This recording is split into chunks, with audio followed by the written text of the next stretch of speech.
הנזיר הזה מתרומם ממושבו, פושט את הגלימת נזיר שלו, ניגש אליי, מחבק אותי. תקשיב, הם נמנעים ממגע. מי שלא יודע, אגב, הנזירים הם אינם נוגעים ואינם מתפשטים, זה חלק מהנזירות שלהם, לכן הם נזירים. נותן לי חיבוק בעירום מלא, באמצע חלל כיפתי הזה, ואומר לי, אני איתך חוזר הביתה. וואו, וואו, וואו, רותי שטותי. וזאת הפעם הראשונה בסיור שאני לרגע גמגמתי.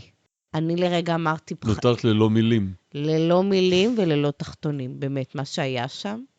וואו!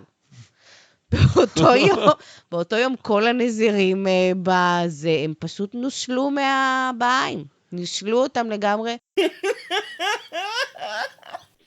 אני עוד שהילדת.